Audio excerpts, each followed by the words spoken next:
Hola, hola, hola a todos. Vamos a hacer hoy la segunda parte del videotest online de celadores, del celadores del SES, que fue concretamente el examen que hubo en la anterior convocatoria, correspondiente a las ofertas de empleo público de los años 2018, 19 y 20. El próximo 25 de enero, es decir, de aquí a 4 días, pues se examinarán estos celadores del SES la convocatoria de las OPEs 2021, 22 y 23.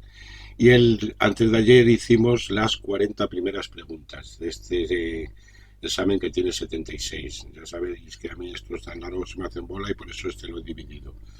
Entonces hoy vamos a hacer de la pregunta 40 a la 76. Aquí tenéis todas las páginas de referencia, que hay muchas. Me ha gustado más la primera parte porque esta segunda parte tiene bastante más de legislación y es un poco más rollo, pero bueno, hay que hacerla.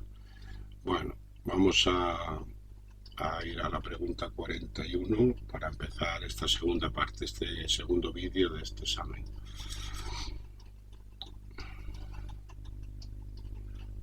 40-41. Bueno, vamos a comenzar. En el sistema de triaje de Manchester, ¿cuál será el tiempo de atención médica recomendable para un nivel de urgencia 2 color naranja? A. Inmediata. B. 10-15 minutos. C. 30 minutos. O D. 60 minutos. La opción correcta es la B, 10-15 minutos. Bueno, el triaje ya sabéis que es un método de clasificación de pacientes o heridos, y se clasifican por su gravedad, lo que determinará pues la prioridad en el tratamiento o en la atención. En España los más comunes, hay varios sistemas de triaje, pero los más comunes son el SET y el Manchester, al que se refiere esta pregunta. El SET, que es el Sistema Español de Triaje. Supongo que lo habrán inventado aquí. Hay otros como el STAR. Vamos a verlo en el temario de celadores online. El tema es el tema 27.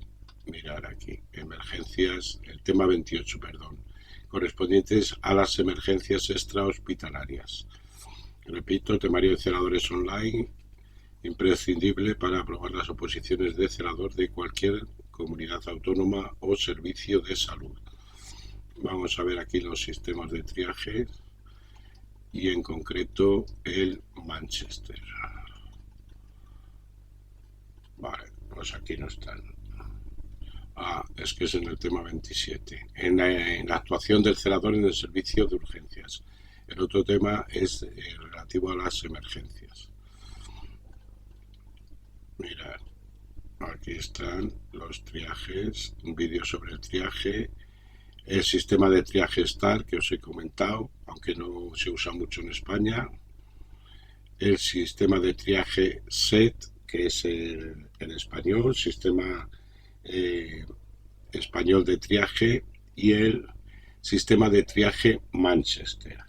Y aquí la pregunta se refiere: ¿cuál será el tiempo de atención médica recomendable para un nivel de urgencia 2 color naranja? Pues el nivel de urgencia 2 color naranja pues es eso, antes de 10 minutos. Bueno, aunque la pregunta se refiere a 10-15 minutos, pero es la que más se acerca a esta tabla, ¿no? Como veis, este sistema de triaje, pues bueno, tiene 5 colores y 5 niveles de prioridad. La prioridad 1, atención inmediata, color rojo. La prioridad 2, que es muy urgente, color naranja, antes de 10 minutos, a la que se refiere la pregunta. La prioridad 3, atención urgente, color amarillo, antes de 60 minutos. La prioridad 4, menos urgente, color verde, antes de 120 minutos. Y la prioridad 5, que es ya la que es no urgente, color azul, antes de 240 minutos. Y aquí hay más sistemas. No, eso ya es otra cosa. Este es el otro, el set. El set que a diferencia de...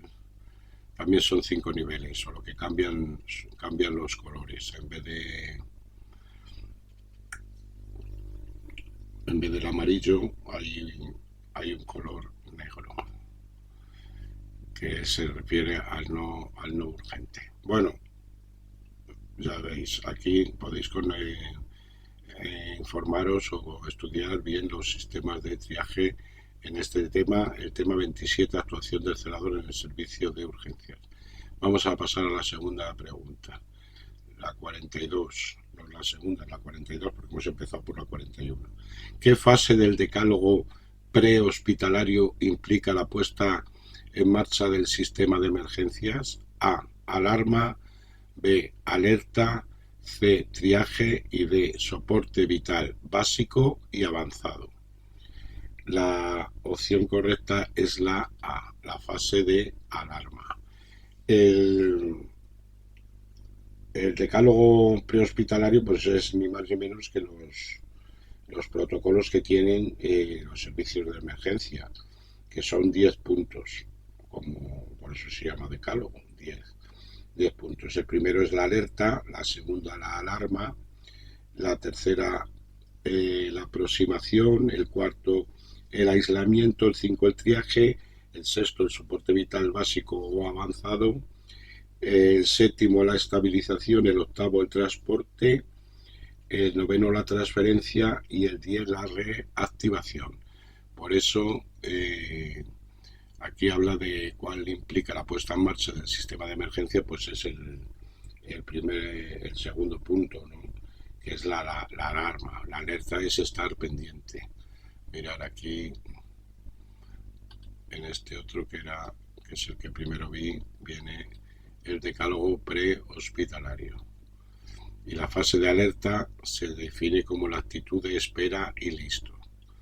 Y la alarma, que es a lo que se refiere la pregunta, se inicia la puesta en marcha del sistema. Aquí en el temario de celadores online y este vídeo del canal Opositomanía sobre el decálogo prehospitalario. Información tenéis para dar y tomar. 43. Según la Ley 41/2002 de 14 de noviembre, básica reguladora de la autonomía del paciente y de derechos y obligaciones en materia de información y documentación clínica, ¿qué se entiende por todo dato, cualquiera que sea su forma, clase o tipo, que permita adquirir o ampliar conocimientos sobre el estado físico y la salud de una persona, o la forma de preservarla, cuidarla, mejorarla o recuperarla? Alternativa A, historia clínica, B, documentación clínica, C, información clínica y D, informe médico. La opción correcta es la C, información clínica. Y esto lo vemos en el artículo 3, en el capítulo 1 de esta ley, de la Ley de Autonomía del Paciente, relativo al capítulo 1 a los principios generales. El artículo 3 se refiere a las definiciones legales. Y ahí, esto ocurre en muchas leyes, ¿no? que dedican un artículo, en este caso es el artículo 3, a una serie de definiciones o conceptos. En este caso, el artículo 3 define lo que es un centro sanitario, certificado médico, el consentimiento informado, documentación clínica, historia clínica, información clínica, que es a lo que se refiere la pregunta, el informe de alta médica, intervención en el ámbito de la sanidad, libre elección, médico responsable, paciente, servicio sanitario y usuario. Estas definiciones de las leyes es importante manejarlas bien porque suelen preguntar sobre estos conceptos. Bueno, pasamos a la siguiente pregunta, la 44. ¿Cuál de las siguientes no es una función del celador en atención primaria? A. Realizar las actividades que le correspondan de acuerdo a su categoría profesional dentro del área de salud. B. Trabajar coordinadamente con el resto del equipo y participar en las reuniones de equipo. C. Informar y asesorar sobre actividades y normas del centro, vigilancia del acceso y circulación de usuarios. Y D. Apertura y cierre de los centros de salud. Bueno, tened en cuenta que nos pregunta que cuál no es función del celador en atención primaria, ¿no? Y la respuesta correcta es la A. Realizar actividades que le correspondan de acuerdo a su categoría profesional dentro del área de salud. ¿Por qué? Porque el celador de atención primaria desarrolla sus funciones dentro del centro de atención primaria, ¿no? O sea, dentro del centro de salud, no dentro del área de salud, ¿no? Mirad, aquí en el temario de celadores online hay una ampliación de temario. Porque aparte de los 30 y tantos temas que tiene el temario, ha ido ampliando el temario con ampliaciones, ¿no? En diferentes entradas del blog, y esta es una de ellas, del domingo 5 de enero de 2025, donde se refiere a las funciones del celador en los centros de atención primaria del Servicio Extremeño de Salud. Funciones del celador en los centros de atención primaria, y luego también refiere a las funciones comunes a todo el personal de la atención primaria de salud, referido, ya os digo, al Servicio Extremeño de Salud, a lo que se refieren estas oposiciones. Bueno, pasamos a la pregunta número 45. En el ámbito de atención primaria se crea una nueva función denominada celador de atención continuada, que se regula en A. Decreto 67/1996 de 21 de mayo. B. Resolución de 30 de enero de 2015. C. No ha sido creada la citada función. Y D. Ley 55/2003 de 16 de diciembre. La opción correcta es la B, por la resolución del 30 de enero de 2015. La resolución, mirad, es esta. Resolución del 30 de enero de 2015 de la Dirección Gerencia, por la que se modifica puntualmente la estructura funcional de la plantilla del personal estatutario del organismo autónomo, ¿no? Y es que esta resolución, pues, lo que hace es crear la figura, aunque ellos se refieren a función, pues yo pienso que es una figura de celador de atención continuada, ¿no? Ya que el que desarrolla sus funciones en los PAC, en los puntos de atención continuada, que aquí en Castilla y León se les denomina SWAP, celadores del SWAP, Servicio de Urgencias de Atención Primaria. Y se crea esta figura, ya os digo, del celador de atención continuada, para diferenciarla de la del celador del equipo de atención primaria. Porque repito que esta figura del celador o de atención continuada presta sus servicios en los PA, en los puntos de atención continuada. Bueno, pues esto es la resolución, y os dejo como siempre todas estas páginas que veis aquí, el enlace a las mismas en la descripción del vídeo, ya lo sabéis. Pasamos a la pregunta número 46. En el mapa del almacén, ¿a qué zona se le conoce como zona de picking? Picking, no de picnic. Picking. A. Punto de entrada. B. Zona de expedición. C. Zona de estanterías de almacenaje. Y D. Zona de preparación de pedidos. La opción correcta es la D. La zona de preparación de pedidos. Mirad, aquí en el temario de celadores online, el tema 26 está dedicado al celador en el almacén. y a los suministros hospitalarios. Y aquí está el mapa del almacén, es decir, las partes del mismo. Zona de carga y descarga, el muelle, la zona de recepción y control de mercancía, la zona de almacenamiento, la zona de picking o de preparación de pedidos, que es a lo que se refiere la pregunta, la zona de expedición y salida o salida de los productos, la zona de oficinas y las zonas especiales. En el temario de celadores online, el tema de celador en el almacén. Bueno, en la zona picking, repito, zona de preparación de pedidos. Y otra más del almacén, la pregunta 47. Atendiendo a la clasificación de Pareto, según criterios de ordenación de almacenes, los artículos que más se utilizan y, por tanto, se guardan en los lugares más próximos y de fácil acceso son catalogados como A de clase A, B de clase B, C de clase C y D de clase D. Bueno, la opción correcta es la A, de clase A. El método Pareto es un método de control del stock del almacén, ¿no? Hay muchos métodos, el LIFO, el FIFO, el LEFO. Todos los podéis encontrar aquí en el tema este que hemos visto. El tema este 20... ¿Qué tema es? El tema 26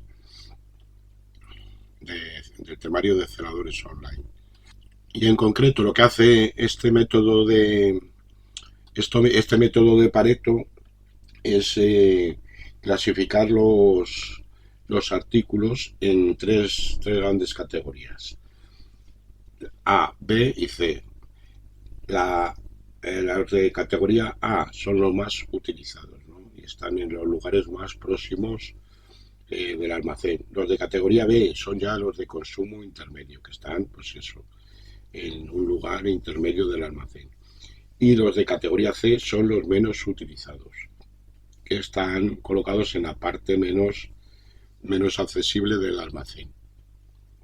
Por eso, cuando habla aquí de los que se guardan en los lugares más próximos y de fácil acceso, pues son los catalogados como de clase A, según el método de gestión de stock denominado Pareto.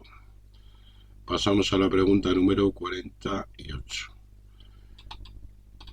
El medicamento destinado a un paciente individualizado, preparado por un farmacéutico o bajo su dirección para cumplimentar expresamente una prescripción facultativa detallada de los principios activos que incluye, según las normas de correcta elaboración y control de la calidad establecida al efecto, dispensado en oficina de farmacia o servicio farmacéutico, se conoce como A, principio activo, B, fórmula magistral, C, forma galénica y D, forma farmacéutica. Bueno, la opción correcta es la B, ¿no? Fórmula magistral. En concreto es el concepto de fórmula magistral. Todo el enunciado de la pregunta pues es el concepto de fórmula magistral, lo que es una fórmula magistral, que es pues lo contrario a los diferentes preparados comerciales de medicamentos que hay en las farmacias. Yo creo que cada vez, antes sí que el médico te recetaba una cosa y decía, vete a la farmacia y que te lo prepare el farmacéutico, ¿no?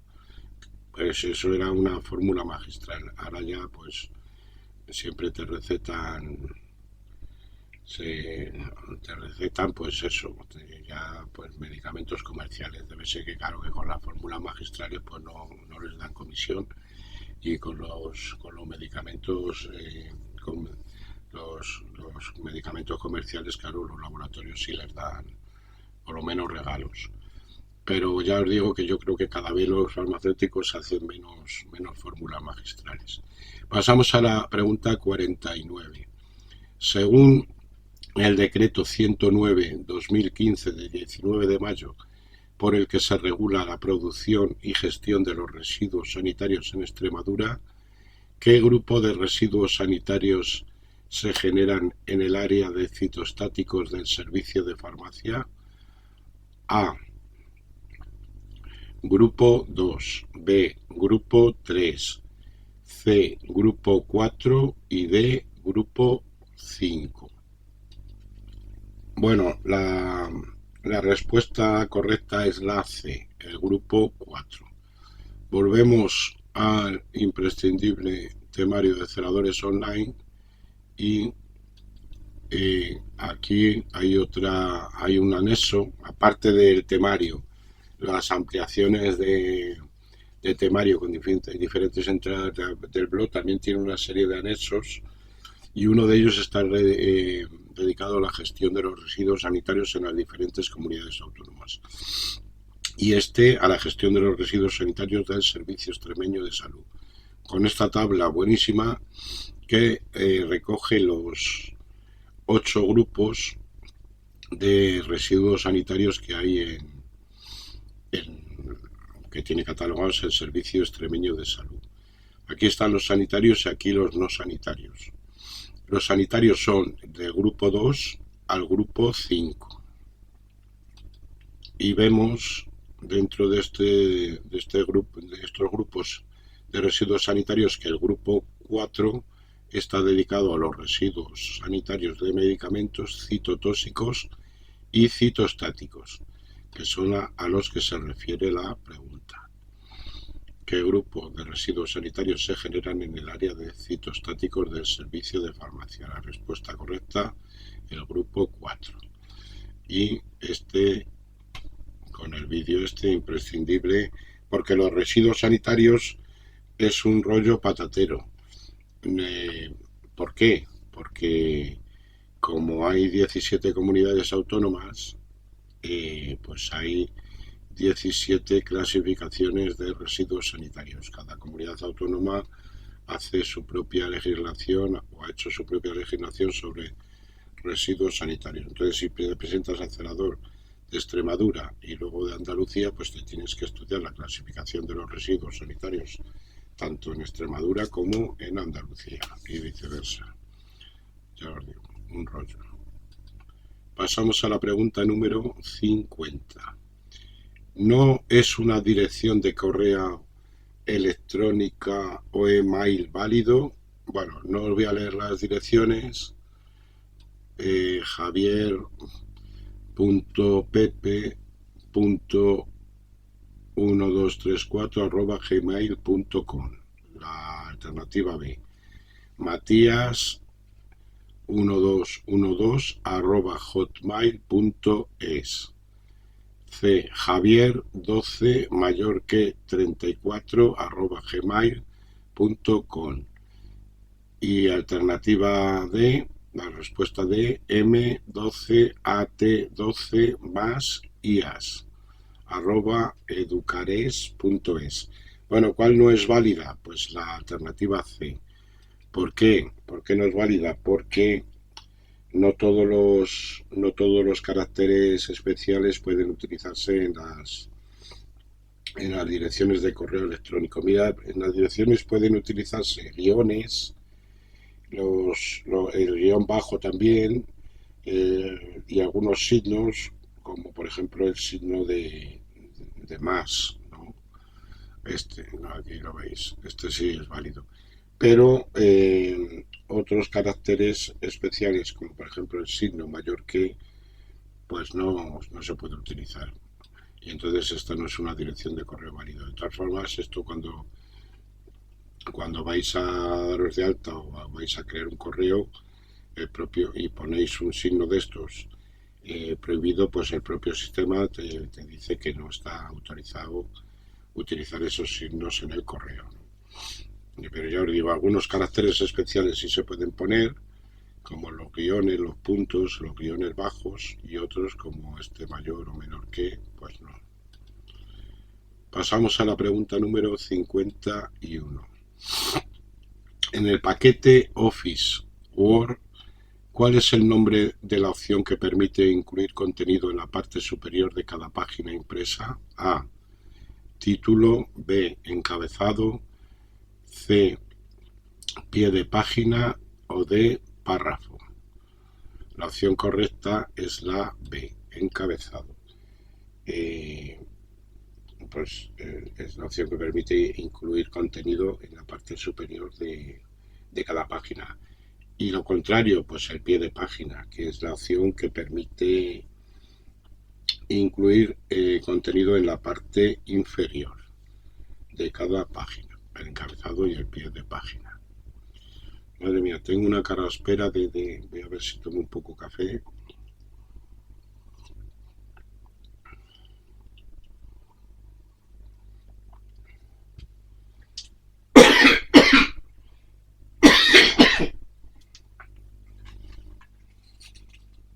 El tabaco es malísimo, ya os lo digo yo. Bueno, vamos a seguir. A la pregunta número 52. Seguimos con el paquete Office. En el paquete Office, ¿cómo se identifican las filas y columnas en una hoja de cálculo Excel? A. Alfabéticamente verticalmente las filas y enumeradas las columnas. B. Enumeradas horizontalmente las filas y alfabéticamente las columnas. C.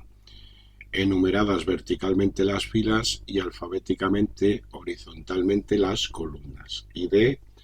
Horizontal para las filas y vertical para las columnas. Bueno, la opción correcta es la C, ¿no? Están enumeradas verticalmente las filas, es decir, 1, 2, 3, 4, 5, una fila, 2, 3, 4, 5, así verticalmente, con números, enumeradas horizontalmente las filas y alfabéticamente enumeradas verticalmente las filas, repito, 1, 2, 3, 4, 5, y alfabéticamente horizontalmente las columnas. A, B, C, columna A, columna B, columna C, columna D, columna E, así. Verticalmente las filas por números y alfabéticamente, horizontalmente las columnas. Bueno, esto abréis una hoja de cálculo de Excel y lo veis. Yo no sé si lo he explicado bien. Pregunta número 53. Seguimos con el Office, en este caso con el Word. En un documento de Word, ¿qué teclas hay que presionar para dar formato en cursiva a un texto? A. Control más N. B. Control más K. C. Control más S. Y D. Control más C. La opción correcta es la B. Control más K, ¿no? Eso para dar el formato de cursiva. Control más N es la alternativa A, es negrita. Control más S es el subrayado. Y control más C es copiar. Y otras que se usan mucho es el control más X, que es control más X, que es cortar, y el control más V, que es pegar. El control C, copiar, control X, cortar, y control V, pegar. Pero repito, el subrayado, que es a lo que se refiere la pregunta, perdón, la cursiva, a lo que se refiere esta cuestión, es el control más K. Pasamos a la pregunta número 54. Según la Ley 31/1995 de 8 de noviembre de prevención de riesgos laborales, las disposiciones de carácter laboral contenidas en esta ley y en sus normas reglamentarias tendrán en todo caso carácter de A. Derecho necesario máximo disponible. B. Derecho necesario mínimo indisponible. C. Derecho necesario máximo indisponible. Y D. Derecho necesario mínimo disponible. ¿Cuál es la opción correcta? La B. Derecho necesario mínimo indisponible. Esto está recogido en el artículo 2 punto 2 de la Ley 31/1995 de prevención de riesgos laborales. Eh, que, que se refiere a las condiciones, que se refiere esto de derecho necesario mínimo indisponible, pues son las condiciones y protecciones fundamentales e innegociables, ¿no? Es una ley de mínimos. Luego, eso sí, esas condiciones y esas protecciones pueden ser mejoradas y desarrolladas mediante los convenios colectivos. Pero lo mínimo es lo que establece esa ley. Por eso se habla de derecho necesario mínimo indisponible. Bueno, pasamos a la pregunta número 55. La ley de prevención de riesgos laborales no la he mostrado, pero está para aquí con las demás. Mirad, esta es precisamente la ley 31/1995 de 8 de noviembre de prevención de riesgos laborales. Y yo os digo que eso aparece en el artículo punto 2, en el artículo 2.2. Vamos a verlo. Vamos a verlo por si alguno no se fía de lo que le digo.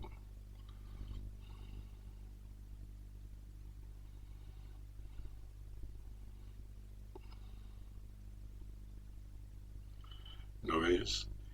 Artículo 2. Objeto y carácter de la norma. El punto 2 dice: las disposiciones de carácter laboral contenidas en esta ley y en sus normas reglamentarias tendrán en todo caso el carácter de derecho necesario mínimo indisponible, pudiendo ser mejoradas y desarrolladas en los convenios colectivos, pero como mínimo tiene que aplicarse y respetarse lo que establece esta ley de prevención de riesgos laborales. Pasamos a la pregunta 55, que también es de la ley de prevención de riesgos laborales. Según la ley de prevención de riesgos laborales, ¿qué se entiende por prevención? A. Aquel factor de riesgo que resulte probable racionalmente que se materialice en un futuro inmediato y pueda suponer un daño grave para la salud de los trabajadores. B. El conjunto de actividades o medidas adoptadas o previstas en todas las fases de la actividad de la empresa con el fin de evitar o disminuir los riesgos derivados del trabajo. C. Cualquier máquina, aparato, instrumento o instalación utilizada en el trabajo. Y D. La posibilidad de que un trabajador sufra un determinado daño derivado del trabajo. La opción correcta es la B. Se entiende por prevención el conjunto de actividades o medidas adoptadas o previstas en todas las fases de la actividad de la empresa con el fin de evitar o disminuir los riesgos derivados del trabajo. Bueno, ¿y este concepto dónde viene? Pues esta ley también tiene un artículo dedicado a las definiciones que es en concreto el artículo número 4 y ahí vienen una serie de definiciones y en concreto la primera de ellas es la de prevención, que es a lo que se refiere esta pregunta. Pregunta número 56. Según la Ley de Prevención de Riesgos Laborales, el empresario deberá elaborar y conservar a disposición de la autoridad laboral la siguiente documentación relativa a las obligaciones establecidas en dicha ley. Señale la opción incorrecta. A. Evaluación de los riesgos para la seguridad y la salud en el trabajo, incluido el resultado de los controles periódicos de las condiciones de trabajo. B. Plan de prevención de riesgos laborales. C. Relación de accidentes de trabajo y enfermedades profesionales que hayan causado al trabajador una incapacidad laboral superior a 3 días de trabajo. Y D. Planificación de la actividad preventiva, incluidas las medidas de protección y de prevención a adoptar. ¿Cuál es la alternativa correcta? Pues la alternativa correcta es la C. Es incorrecta. Porque Esto está recogido en el artículo 23, que se refiere a la documentación de la Ley 35.1995 de prevención de riesgos laborales. Y en esta alternativa C, que es incorrecta, la ley dice que hayan causado al trabajador una incapacidad laboral superior a un día de trabajo. Por eso aquí es falsa, porque aquí te dice, te habla de una incapacidad laboral superior a 3 días de trabajo, cuando la ley se refiere a un día superior a un día de trabajo. Pero todas estas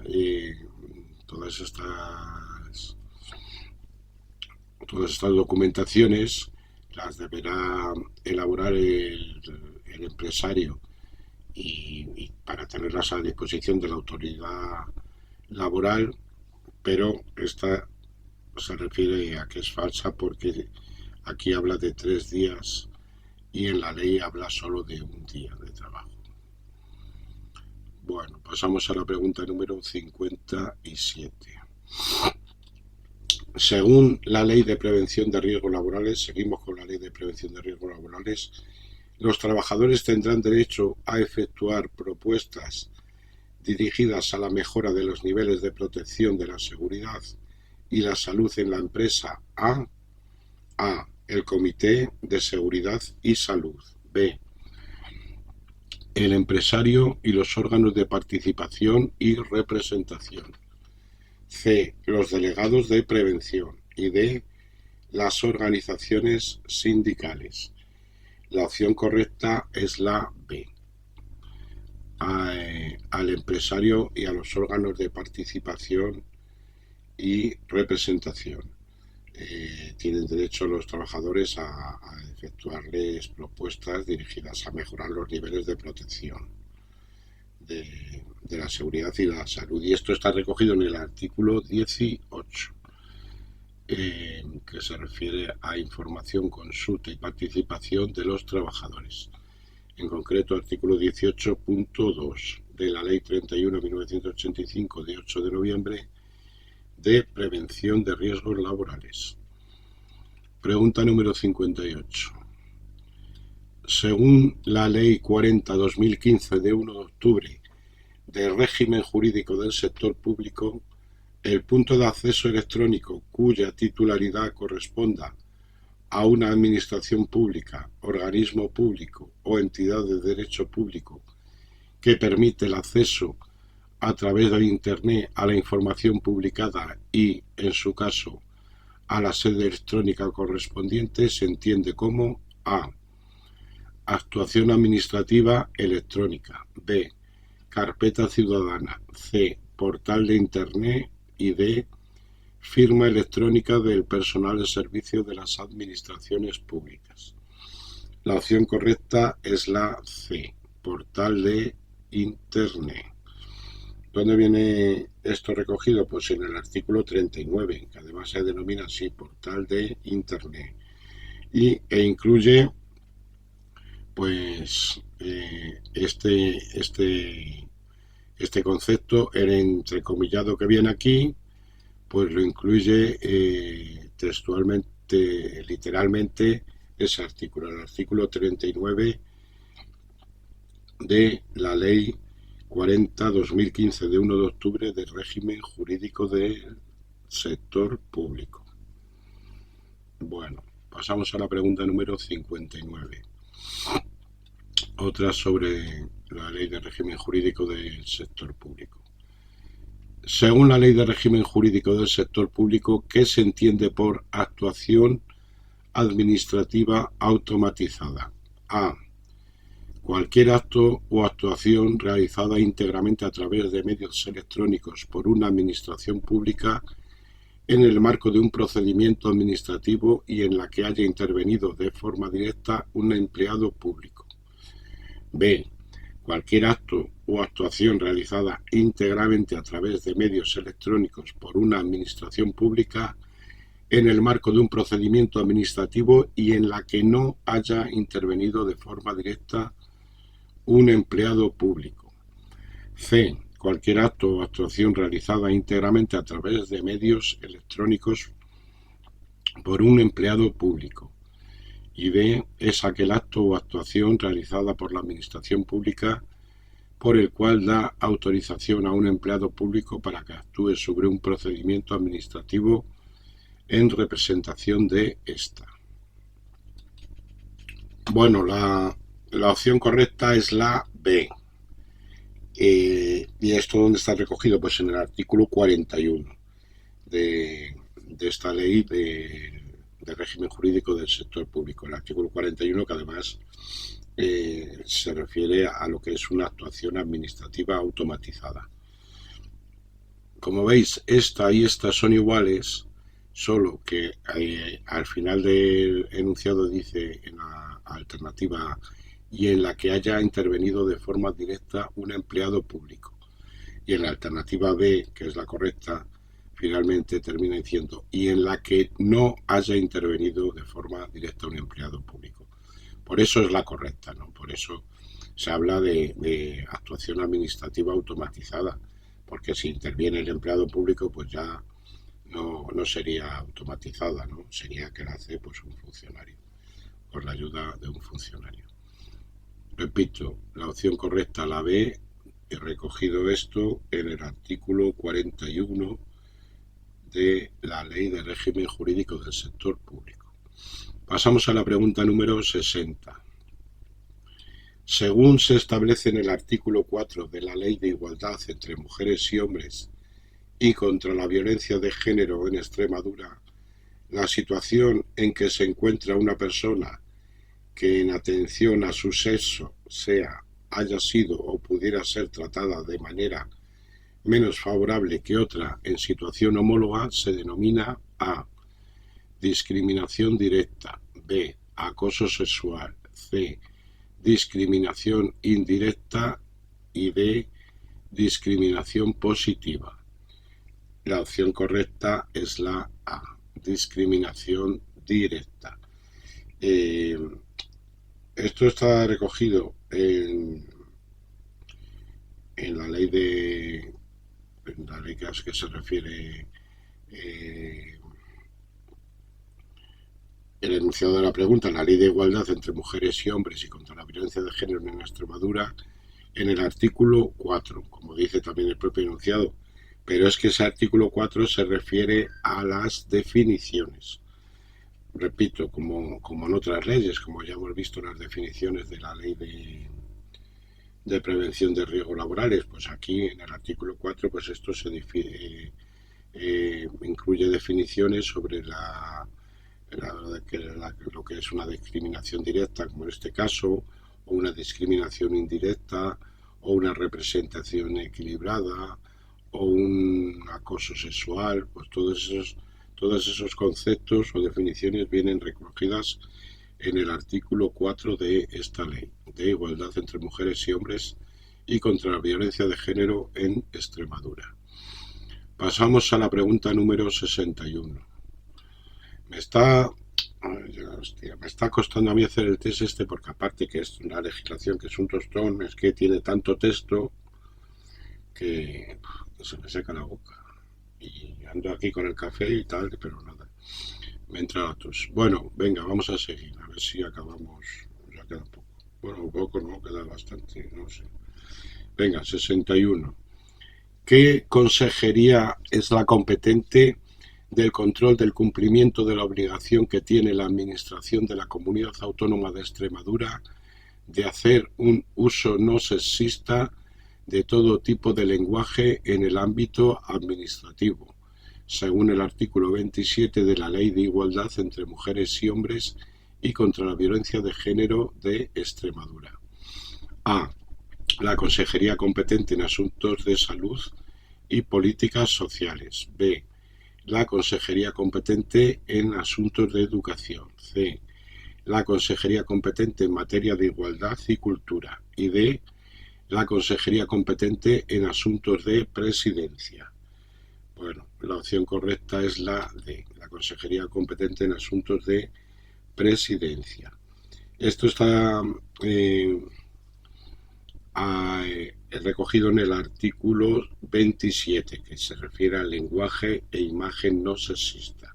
Y dice, su punto 4 dice textualmente: la consejería competente en asuntos de presidencia será la encargada del control del cumplimiento de lo previsto en el presente artículo. Es decir, por eso es lo correcta la alternativa de la consejería competente en asuntos de presidencia, si lo establece ese artículo 27, referido al lenguaje e imagen no sexista.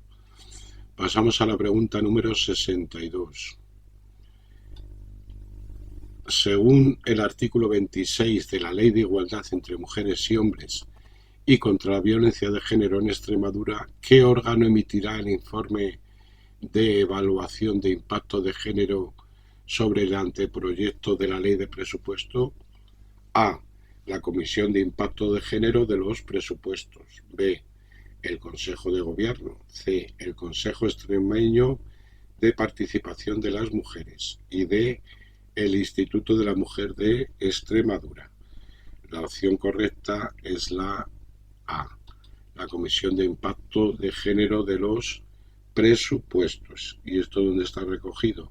Pues en el artículo 26, que se refiere al enfoque de género en el presupuesto de la ley de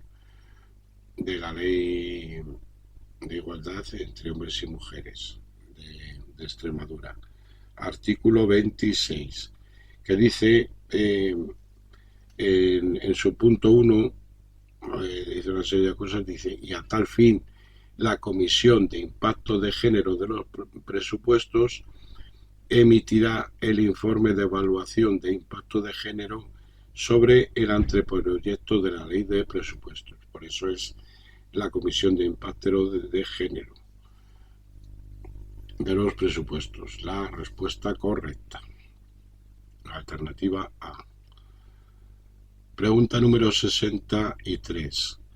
¿Cuál de los siguientes es un derecho fundamental previsto en la Constitución para todas las personas? A. Derecho a la protección de la salud. B. Derecho a elegir libremente su residencia y a circular por el territorio nacional. C. Derecho a la propiedad privada y a la herencia. Y D. Derecho a obtener la tutela efectiva de los jueces y tribunales en el ejercicio de sus derechos e intereses legítimos, sin que en ningún caso pueda producirse indefensión. Bueno, aquí la respuesta correcta es la D. Este es un derecho fundamental. Mirad, en la Constitución española, vamos a ver para aquí si lo veo, que tengo aquí el esquema de la Constitución. Es que tengo aquí la de Dios. No la encuentro.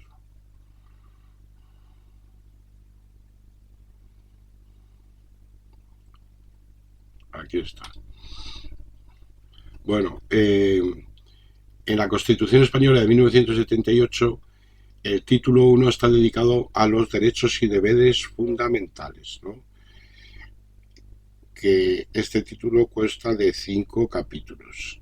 El capítulo primero de los españoles y los extranjeros, el capítulo segundo de los derechos y libertades. Y este capítulo segundo tiene a su vez 2 secciones. La sección primera de los derechos fundamentales y de las libertades públicas, y la sección segunda de los derechos y deberes de los ciudadanos. ¿Aquí qué habla? ¿Aquí a qué se refiere? ¿A cuál de los siguientes es un derecho fundamental? Por lo tanto, al ser un derecho fundamental, ¿qué ocurrirá? Que tendría que estar incluido en la sección primera del capítulo segundo, que se refiere a los derechos fundamentales y de las libertades públicas. Entonces vamos a ver cada uno de los derechos estos. Derecho a la protección de la salud, ¿en qué artículo viene recogido? En el artículo 43. Y el artículo 43 está incluido en el capítulo 3 de los principios rectores de la política social y económica. Vale. Luego ese descartado. La opción B, derecho a elegir libremente su residencia y a circular por el territorio nacional. Vamos a ver en qué artículo está recogido ese derecho, que está recogido en el artículo 19.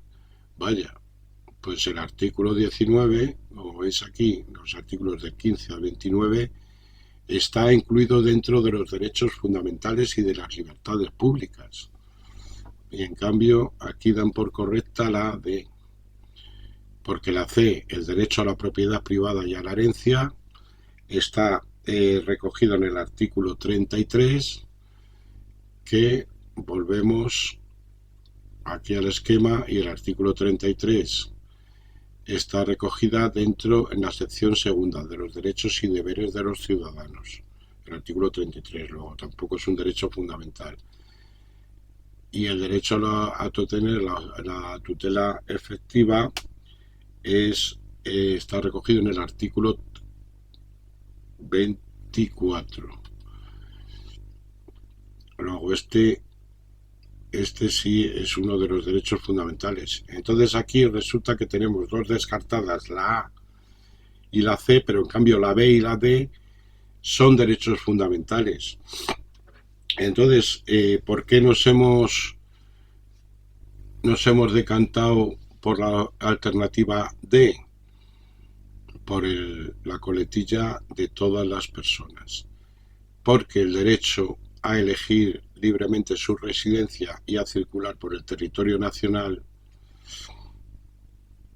vamos a verlo, que es el artículo 19 de la Constitución. A ver dónde encuentro la Constitución.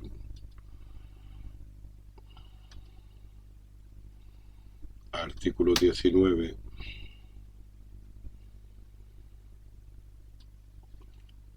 Dice: los españoles tienen derecho a elegir libremente su residencia y a circular por todo el territorio nacional. Es decir, los españoles. Y aquí la coletilla de la pregunta se refiere a todas las personas. Luego, por eso es correcta la alternativa D. Porque el artículo 24, vamos a verlo aquí en la Constitución, ya hemos visto que el 19 se refiere a los españoles que tienen derecho a elegir libremente su residencia y a circular por el territorio nacional, pero en cambio el 24 habla de todas las personas. Aquí está. Todas las personas tienen derecho a obtener la tutela efectiva de los jueces y tribunales en el ejercicio de sus derechos e intereses legítimos, sin que en ningún caso pueda producirse indefensión. Por eso es la correcta. Aunque la B y la D se refieren a derechos fundamentales, la coletilla de que destinados a todas las personas hace que solo sea la alternativa D la correcta. Bueno, pasamos a la pregunta número 64. Señale el enunciado correcto sobre el derecho a la educación que se regula en el artículo 27 de la Constitución. A. La enseñanza infantil, primaria y secundaria es obligatoria y gratuita. B. Todos los centros docentes recibirán ayudas de los poderes públicos. C. Los profesores, los padres y en su caso los alumnos intervendrán en el control y gestión de todos los centros, tanto públicos como privados. Y D. Se reconoce la autonomía de las universidades en los términos que la ley establezca. La opción correcta es la D, ¿no? Esto estará cogido, como dice el enunciado de la pregunta, en el artículo 27 de la Constitución, dentro del título 1, el capítulo 2, sección primera, ¿no? Es decir, son derecho fundamental. ¿Por qué las demás son falsas? Porque lo que te garantiza, lo que indica que es obligatoria y gratuita es la enseñanza básica, no habla de infantil, primaria y secundaria. La B es falsa porque no todos los centros recibirán ayudas de los poderes públicos, sino que hay que cumplir una serie de requisitos establecidos en la ley. Y la C, porque es falsa, los profesores, los padres y en su caso los alumnos intervendrán en el control y gestión de todos los centros, tanto públicos como privados. Esa es falsa porque solo participarán en la gestión de los sostenidos con fondos públicos. Los profesores, los padres y en su caso los alumnos intervendrán en la control y gestión de los centros sostenidos con fondos públicos. Por eso la que es verdadera es la D. Se reconoce la autonomía de las universidades en los términos que la ley establezca. Bueno, pasamos a la pregunta número 65. Es que esto de la legislación es un poco tostón, ya os digo, madre mía. 65. De acuerdo con su Estatuto de Autonomía, la Comunidad Autónoma de Extremadura en materia de productos farmacéuticos tiene competencias A, exclusivas, B, de desarrollo normativo y ejecución, C, de ejecución y D, de organización sanitaria. La opción correcta es la C, de ejecución. Esto está recogido en el capítulo, en el artículo 11, ¿no? del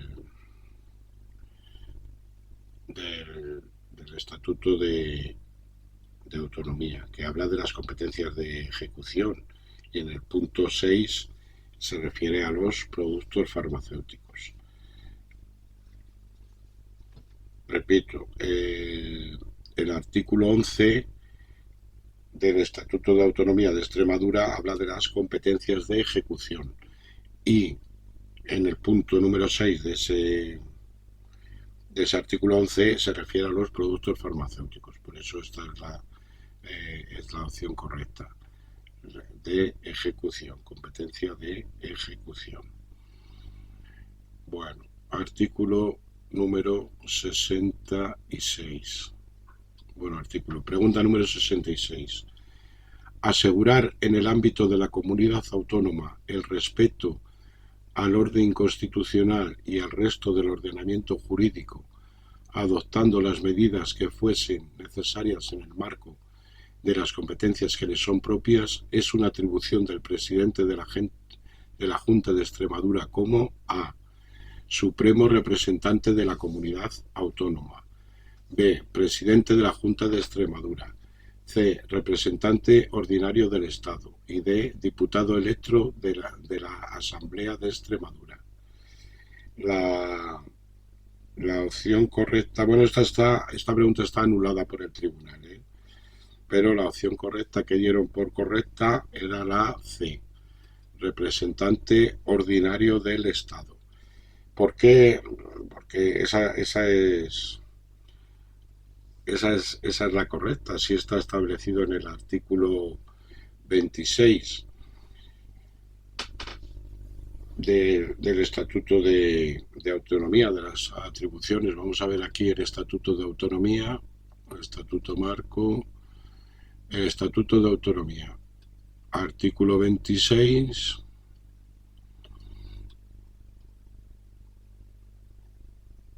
Atribuciones.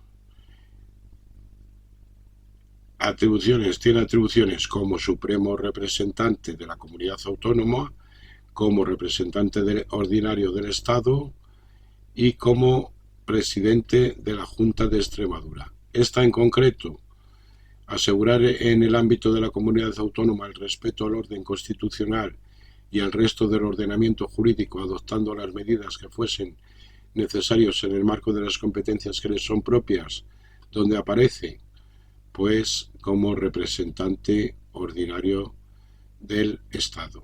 Mira, aquí está la opción C. Entonces, ¿por qué han anulado esta pregunta? Pues no lo sé, porque la respuesta correcta está bien. Y yo he estado mirando, investigando, y pueden haberla anulado porque aquí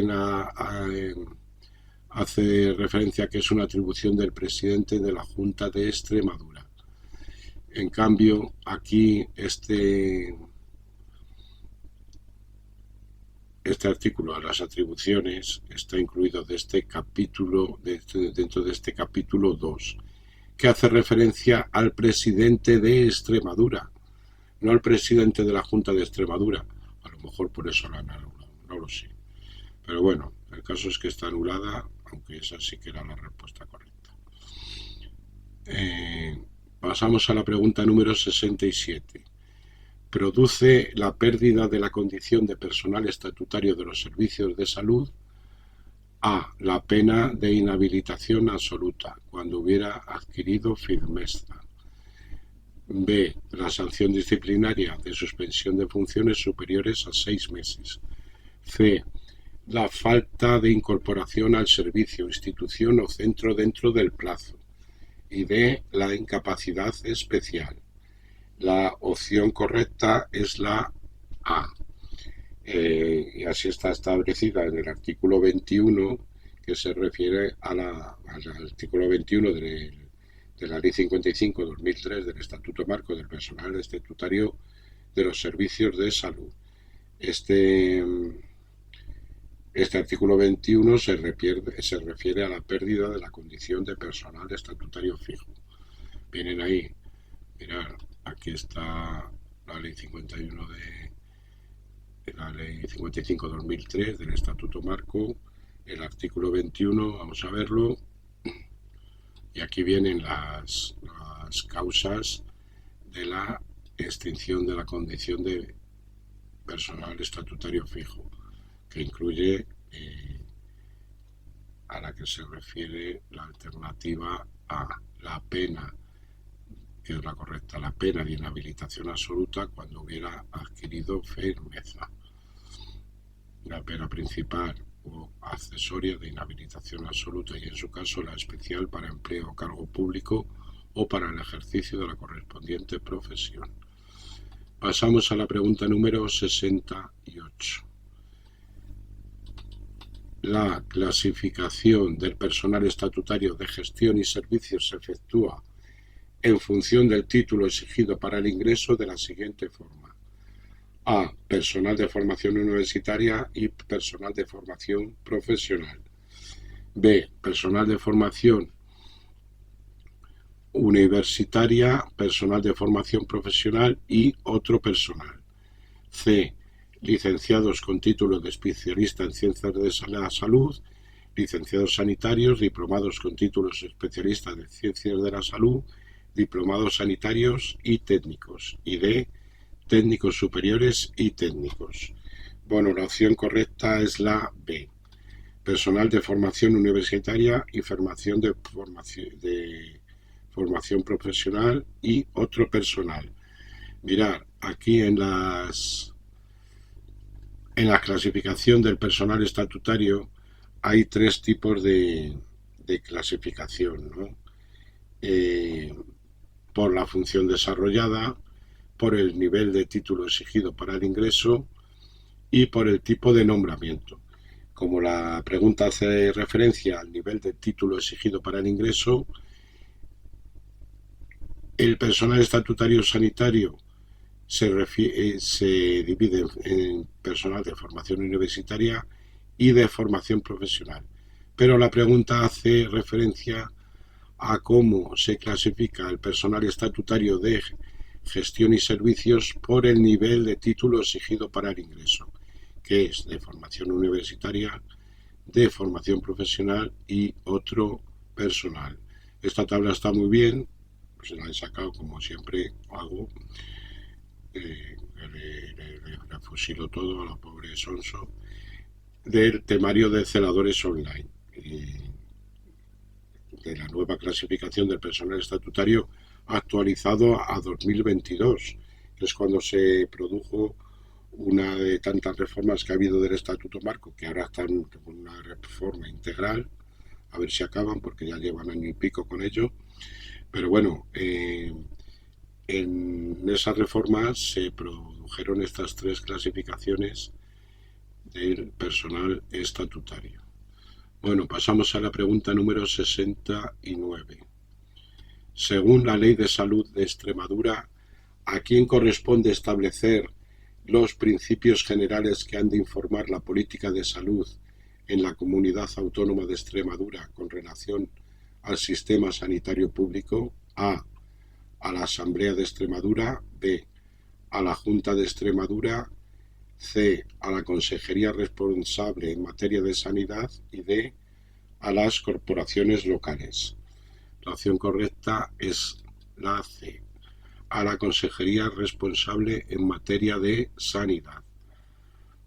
¿Esto dónde viene recogido? Pues en el artículo 8, que se refiere a las competencias de la Consejería responsable en materia de sanidad con relación al sistema sanitario público de Extremadura.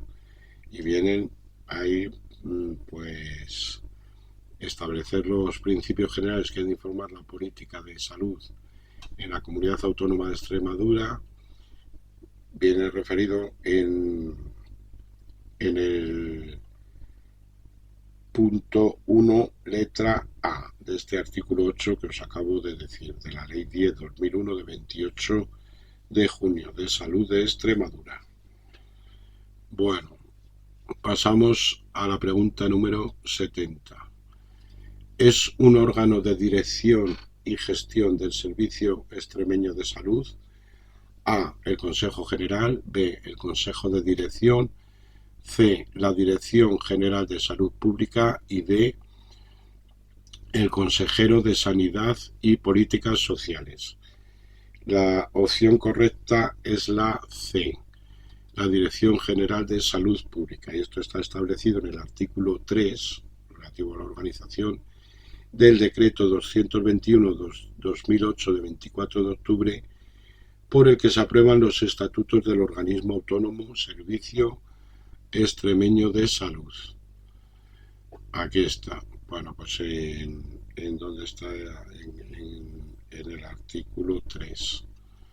Artículo 1, artículo único, perdón, disposición, artículo 1, artículo 2, artículo 3, organización, órganos del Servicio Extremeño de Salud, de dirección y gestión, la Dirección Gerencia, la Secretaría General, la Dirección General de Presupuestos y Tesorería, la Dirección General de Asistencia Sanitaria, que es a la que se refiere la pregunta, y la Dirección General de Salud Pública.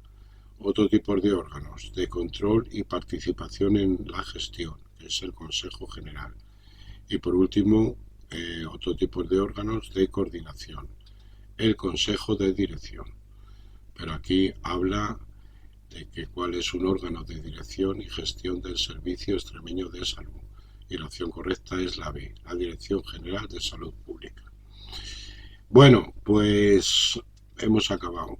Ahora están las preguntas de reserva, que yo no sé el tiempo que llevo, no sé si hacerlas o qué.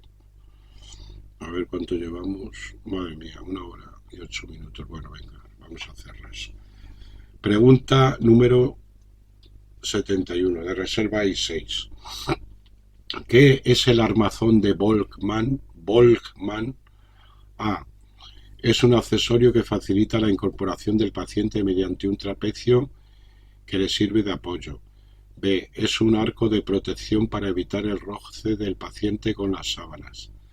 C, es un recubrimiento o dosel que preserva la intimidad. Y D, es un tablero que se ajusta para evitar la aparición de edemas. La opción correcta es la A. Esto del armazón de Volkmann, que yo no sé, no lo había oído nunca, es más conocido como el triángulo de Balkan, ¿no? Que es el que se utiliza en la cama ortopédica, traumatológica o de Judet, ¿no? Vamos a verlo aquí en el temario de celadores online, el tema 3 referido al tipo de camas hospitalarias. Aquí está. Mirar, aquí este vídeo, aquí se ve en la cama ortopédica traumatológica de Judet. Este es el el triángulo de Balkan, ¿no? A lo que se refiere la pregunta.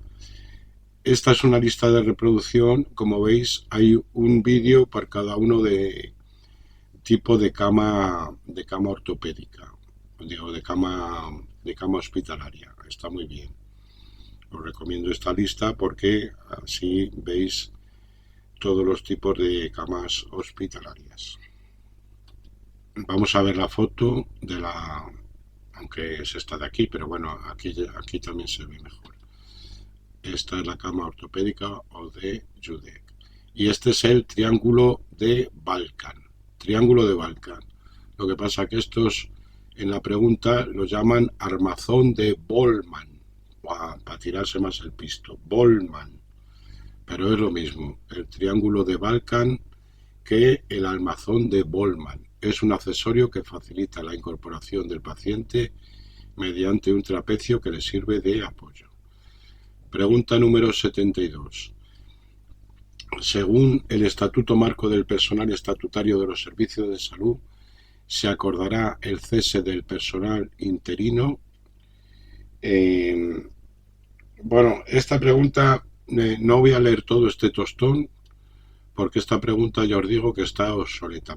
Fijaros que este test, en el anterior, había dos preguntas obsoletas, es decir, que ya ha cambiado la legislación y no de las preguntas 1 a la 40. Hoy estamos haciendo de la 41 a la 76. Bueno, pues en este solo hay esta obsoleta. ¿Y por qué esta es obsoleta? Porque habla que según el Estatuto Marco del Personal Estatutario de los Servicios de Salud se acordará el cese del personal interino cuando en la realidad es que ya no hay personal interino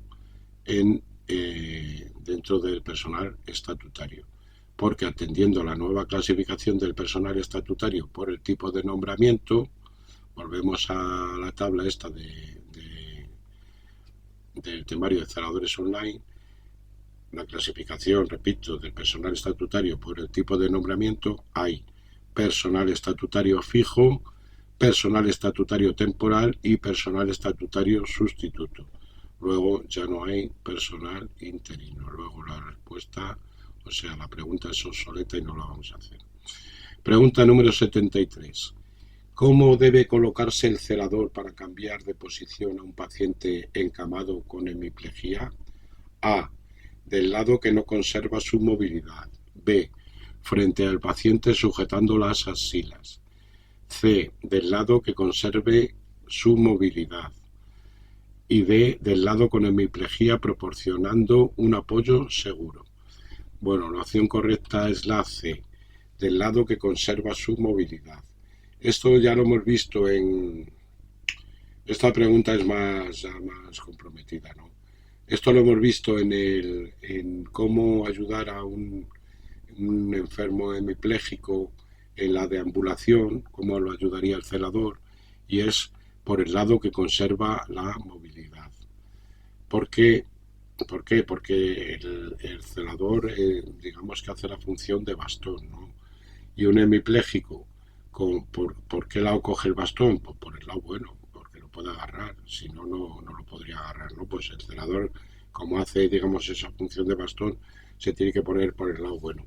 Y aquí han interpretado así también, al cambiar la posición de un paciente encamado, ¿no? También ponerse por el lado que conserva la movilidad. Bueno, aquí yo lo veo más relativo, aunque puede ser, bueno, por el motivo de fomentar la colaboración, ¿no? Que el celador incentiva que él mueva la parte funcional, es decir, el lado bueno poniéndose de ese lado, o por la seguridad, o también o por la protección del lado afectado, porque evita pues manipularlo para no hacerle daño por la parte que está afectada, ¿no? No sé. Pero bueno, esa es la que anda por correcta. Del lado que conserva su movilidad. 74. ¿Cuál no es un servicio de correo webmail? A. Email. B. Gmail. C. Apple iPhone. Y D. Thunderbird. Pregunta anulada por el tribunal, aunque la respuesta que dieron es la A. Bueno, esta es normal que esté anulada. Es normal que esté anulada porque de todos estos solo Gmail es un servicio de correo de webmail, ¿no? Solo Gmail, porque el Apple iPhone, ¿eso qué es? Pues el Apple iPhone es un dispositivo, no un servicio de correo. Email es el nombre del correo electrónico, pero no es ningún servicio de correo, es el genérico email, correo electrónico. Y Thunderbird, Thunderbird es un software, ¿no? Es un software de gestión de correos, pero no es un servicio de correo. Luego, de webmail. Luego, aquí el único que sería el único que es un servicio de correo de webmail es el B, Gmail. Por lo tanto, ¿cuál no es un servicio de correo webmail? Pues serían correctas la A, la C y la D. Como han puesto solo la A, por eso la han anulado. Pregunta número 75. Ya, madre mía, queda esta y otra. Ay, Dios mío. Pregunta número 75. ¿Se considera que la manipulación manual de toda carga puede entrañar un potencial riesgo dorsolumbar no tolerable, ya que, a pesar de ser una carga bastante ligera, si se manipula en unas condiciones ergonómicas desfavorables, alejada del cuerpo, con posturas inadecuadas, muy frecuentemente en condiciones ambientales desfavorables, con suelos inestables, etc., podría generar un riesgo si pesa más de A, 3 kilogramos, B, 5 kilogramos, D, C, 10 kilogramos o D, 15 kilogramos. Bueno, la opción correcta es la A, 3 kilogramos. ¿Dónde viene establecido esto? Pues en una guía técnica que tengo para aquí, donde... mirad, aquí en las técnicas de movilización de pacientes, si entráis aquí, al final del todo tengo una serie de enlaces y uno de ellos es a la guía técnica para la evaluación y prevención de los riesgos relativos a la manipulación manual de cargas, editada por el Instituto Nacional de Seguridad e Higiene en el Trabajo por mandato del Real Decreto 487 1997 de 14 de abril sobre disposiciones mínimas de seguridad y salud relativas a la manipulación manual de cargas que entraña riesgos, en particular dorsolumbares para los trabajadores. Y es esta guía, que además os la podéis descargar en PDF y es muy buena. Bueno, pues ¿dónde viene eso de los 3 kilogramos? Pues concretamente en el artículo 2, creo yo que lo miré. Artículo 2, definición, tal. Mirad, aquí está el enunciado de la pregunta. Se considera tal, y aquí está. Se considera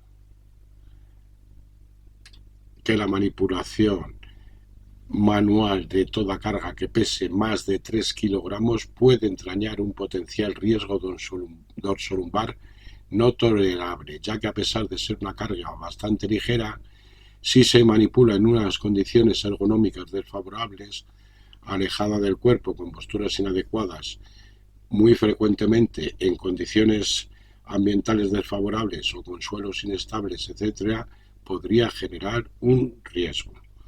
Bueno, repito, esta guía es muy importante por el tema de la manipulación de cargas. Todas estas guías que edita el Instituto Nacional de Seguridad e Higiene del Trabajo son guías muy completas y sobre las que se hacen muchas preguntas en los exámenes, preguntas técnicas, ¿no? Como es el caso de esta. Y bueno, ya por fin llegamos a la pregunta número 76. Según se establece en el artículo 4 de la Ley de igualdad entre mujeres y hombres y contra la violencia de género en Extremadura se entiende por acoso sexual a la situación en que se produce cualquier comportamiento verbal, no verbal o físico de índole sexual con el propósito o el efecto de atentar contra la dignidad de una persona, en particular cuando se crea un entorno intimidatorio, hostil, degradante, humillante u ofensivo. B.